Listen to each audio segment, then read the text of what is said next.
ان الحمد للہ والصلاۃ والسلام علی رسول اللہ وعلی آلہ وصحبہ اجمعین۔ جناب محمد رسول اللہ صلی اللہ علیہ وسلم نے صحابہ کرام سے ارشاد فرمایا، کیا میں تمہیں ایسے عمل کی خبر نہ دوں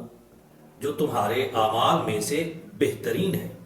جو تمہارے مالک کے نزدیک پاکیزہ ترین ہے، اور اسی طرح فرمایا کہ جو تمہارے درجات سب سے زیادہ بلند کرنے والا ہے۔ نبی کریم صلی اللہ علیہ وسلم نے ایک بڑی ہی اہم بات آگے ارشاد فرمائی، وہ عمل تمہارے لیے سونا اور چاندی خرچ کرنے سے بہتر ہے۔ سونا اور چاندی یہ وہ چیز ہے جو انسان کو بہت ہی پسند ہے، اسی کو اللہ کی راہ میں صدقہ کرنے کے لیے باقاعدہ نصاب مقرر کیا گیا ہے۔ نبی کریم صلی اللہ علیہ وسلم نے اس عمل کو کہ جو آپ اپنے صحابہ کرام کو بتانے والے ہیں، فرمایا کہ یہ وہ عمل ہے جو سونا اور چاندی خرچ کرنے سے بہتر عمل ہے۔ اور اسی طرح پہ نبی کریم صلی اللہ علیہ وسلم نے فرمایا کہ تمہارے لیے یہ عمل اس چیز سے بھی بہتر ہے۔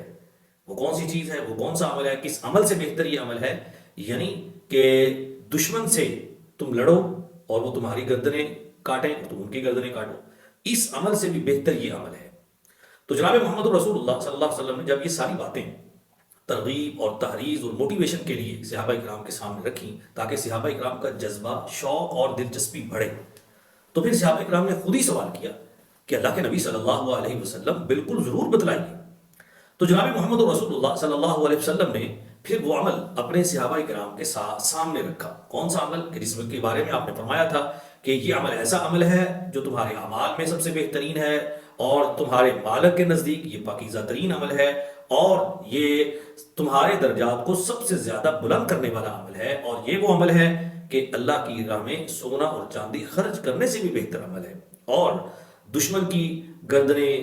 کاٹنے اور دشمن تمہاری گردنیں کاٹیں، اس عمل سے بھی یہ بہتر عمل ہے۔ تو وہ کیا عمل ہے جو جناب محمد رسول اللہ صلی اللہ علیہ وسلم نے اپنے صحابہ کرام کو بتایا؟ جی تو سنیے، جناب محمد رسول اللہ صلی اللہ علیہ وسلم نے فرمایا کہ وہ عمل اللہ کا ذکر ہے، بہت ہی عظیم عمل ہے۔ اور معاذ بن جبل رضی اللہ تعالی عنہ بیان کرتے ہیں کہ ذکر الہی یعنی اللہ تبارک و تعالیٰ کی یاد، اللہ کا جو ذکر ہے، اس سے زیادہ کوئی چیز ایسی نہیں، یعنی اس سے بڑھ کر کوئی چیز ایسی نہیں ہے جو اللہ تعالیٰ کے عذاب سے نجات دلانے والی ہو۔ یعنی اس کا مطلب ہے کہ اگر ہم اللہ تبارک و تعالیٰ کی پکڑ، اللہ تبارک و تعالیٰ کے عذاب سے بھی بچنا چاہتے ہیں تو اس کے لیے بھی ایک بڑی بہترین اور ایک زبردست چیز جو معاذ بن جبل رضی اللہ تعالیٰ عنہ بیان فرما رہے ہیں کہ وہ اللہ کا ذکر ہے۔ تو آئیے، اگر ہم یہ ساری کی ساری سعادت سمیٹنا چاہتے ہیں تو پھر اٹھتے بیٹھتے چلتے پھرتے جہاں کہیں جب بھی ہمیں موقع ملے ہم اللہ تبارک و تعالیٰ کا ذکر اپنی زبان سے بجا لائیں، اپنی زبان کو اللہ کے ذکر سے تر رکھیں۔